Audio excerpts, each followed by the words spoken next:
भारतामध्ये धर्म आणि निसर्ग शतकानुशतकं एकाच नाण्याच्या दोन बाजू मानल्या जातात. पण काय होतं जेव्हा ही श्रद्धा निसर्गाच्या विनाशाला कारणीभूत ठरते? जसं की नाशिकच्या तपोवनमध्ये 1800 झाडं तोडून साधुग्राम बांधायचा प्लॅन सुरू आहे. धर्मासाठी निसर्गाचा बळी देतोय आपण. पण खरंच हे आवश्यक आहे का? की या वृक्षतोडी मागे प्रशासनाचा मोठा आर्थिक व्यवहार लपलाय? नमस्कार, मी मयुरेश आणि आजच्या इनसाइट स्टोरीमध्ये आपण बघणार आहोत तपोवन, लोकांचा संघर्ष आणि प्रशासनाचा न सुटणारा प्रश्न.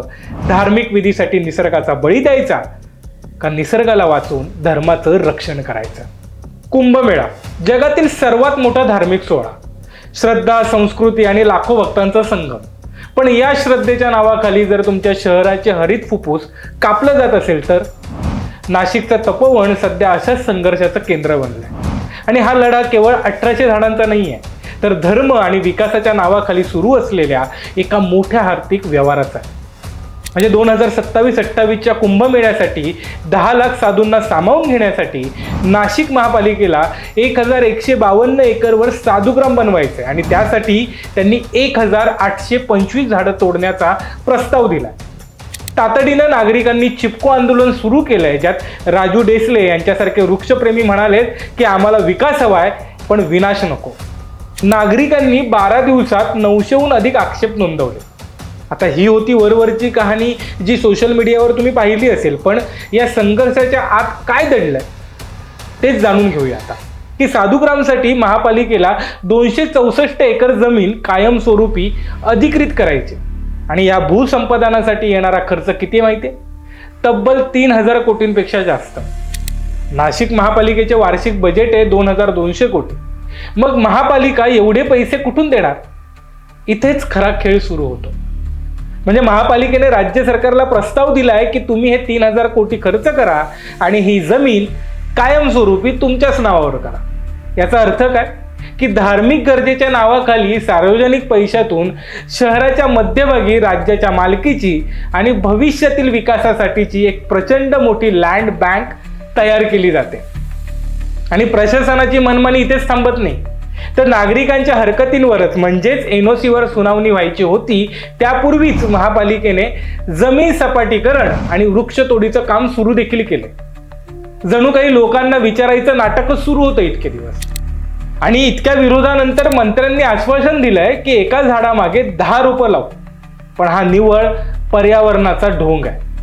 कारण कडुलिंब, चिंच यासारख्या दशकानुदशक कार्बन शोषणाऱ्या जुना झाडांचं काम लहान रोपं पूर्ण करायला किमान 10 ते 15 वर्ष घेतील.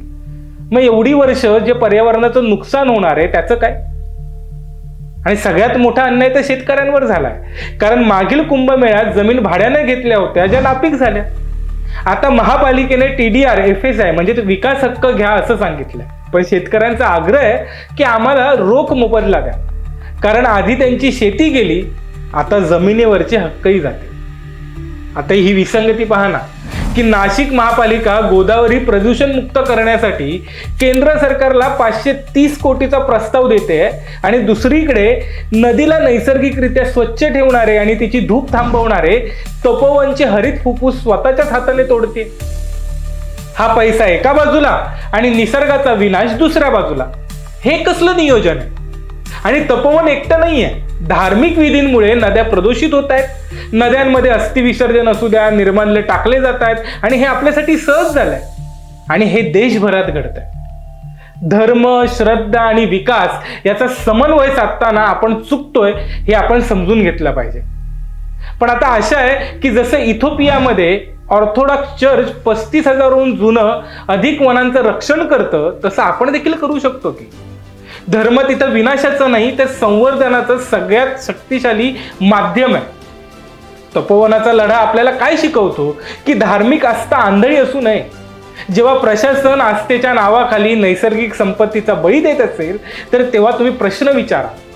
तुमच्या शहराचं नैसर्गिक भांडवल 3000 कोटींपेक्षा जास्त मौल्यवान आहे. नैसर्गिक पर्यावरणाच्या संरक्षणाचं काम आपल्यालाच करायचं आहे. या आर्थिक लँडसाठी, धार्मिक नियोजनासाठी निसर्गाचा बळी देणं खरंच योग्य आहे का? तुम्हाला काय वाटतं हे आम्हाला कमेंट करून नक्की सांगा. आणि हा तपोवनचा संघर्ष लोकांना कळावा म्हणून हा व्हिडिओ शेअर करा आणि जास्तीत जास्त लोकांपर्यंत हे सत्य पोहोचवा. आणि अशाच पद्धतीचा कंटेंट जर तुम्हाला बघायचा असेल तर आमच्या व्हायरल कारभारला सबस्क्राईब करायला विसरू नका. जय हिंद.